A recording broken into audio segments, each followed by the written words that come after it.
Hello दोस्तों, जय श्री राम। मेरा नाम है खुशबू। मेरे चैनल पर आप सबका स्वागत है। आशा करती हूँ कि आप सब अच्छे होंगे, स्वस्थ होंगे। आज मैं आप सबको हरतालिका तीज व्रत कथा सुनाऊंगी।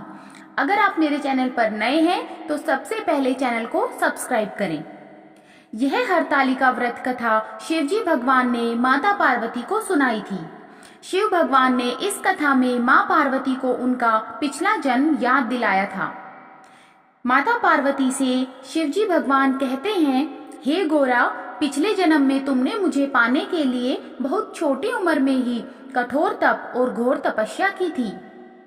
तुमने ना तो कुछ खाया और ना ही पिया, बस हवा और सूखे पत्ते चबाए।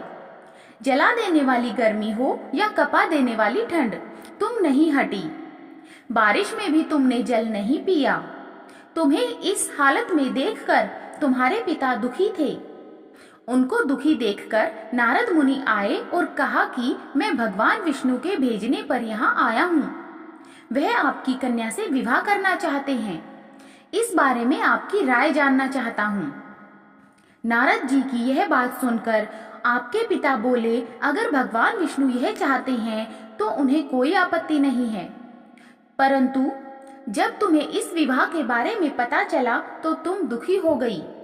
तुम्हारी एक सहेली ने तुम्हारे दुख का कारण पूछना चाहा, तो तुमने कहा कि मैंने सच्चे मन से भगवान शिव का वरण किया है, किंतु मेरे पिता ने मेरा विवाह विष्णु जी के साथ तय कर दिया है। मैं विचित्र धर्म संकट में हूँ। अब मेरे पास प्राण त्याग देने के अलावा कोई और उपाय नहीं बचा। तुम्हारी सखी बहुत ही समझदार थी। उसने कहा, प्राण छोड़ने का यहाँ कारण ही क्या है? संकट के समय धैर्य से काम लेना चाहिए। भारतीय नारी के जीवन की सार्थकता इसी में है कि जिसे मन से पति रूप में एक बार वरण कर लिया जाए, जीवन पर्यंत उसी से निर्वाह करे। मैं तुम्हें घनघोर वन में ले चलती हूँ, जो साधना स्थल भी है और जहाँ तुम्हारे पिता तुम्हें खोज भी नहीं पाएंगे। मुझे पूर्ण विश्वास है कि ईश्वर अवश्य ही तुम्हारी सहायता करेंगे। तुमने ऐसा ही किया। तुम्हारे पिता तुम्हें घर में न पाकर बड़े चिंतित और दुखी हुए। इधर तुम्हारी खोज होती रही, उधर तुम अपनी सहेली के साथ नदी के तट पर एक गुफा में मेरी आराधना में लीन रहने लगी। तुमने रेत के शिवलिंग का निर्माण किया। तुम्हारी इस कठोर तपस्या के प्रभाव से मेरा आसन हिल उठा और मैं शीघ्र ही तुम्हारे पास पहुंचा और तुमसे वर मांगने को कहा। तब अपनी तपस्या के फलीभूत मुझे अपने समक्ष पाकर तुमने कहा, मैं आपको सच्चे मन से पति रूप में वरण कर चुकी हूँ। यदि आप सचमुच मेरी तपस्या से प्रसन्न होकर यहाँ पधारे हैं तो मुझे अपनी अर्धांगिनी के रूप में स्वीकार कर लीजिए। तब तथास्तु कहकर मैं कैलाश पर्वत पर लौट गया। उसी समय गिरिराज अपने बंधु बांधवों के साथ तुम्हें खोजते हुए वहां पहुंचे। तुमने सारा वृतांत बताया और कहा कि मैं घर तभी जाऊंगी अगर आप महादेव से मेरा विवाह करेंगे। तुम्हारे पिता मान गए और उन्होंने हमारा विवाह करवाया। इस व्रत का महत्व यह है कि मैं इस व्रत को पूर्ण निष्ठा से करने वाली प्रत्येक स्त्री को मनवांछित फल देता हूँ। इस पूरे प्रकरण में तुम्हारी सखी ने तुम्हारा हरण किया था, इसलिए इस व्रत का नाम हरतालिका व्रत हो गया। इस व्रत से जुड़ी एक मान्यता यह है कि इस व्रत को करने वाली स्त्रियां पार्वती जी के समान ही सुखपूर्वक पति रमण करके शिवलोक को जाती हैं।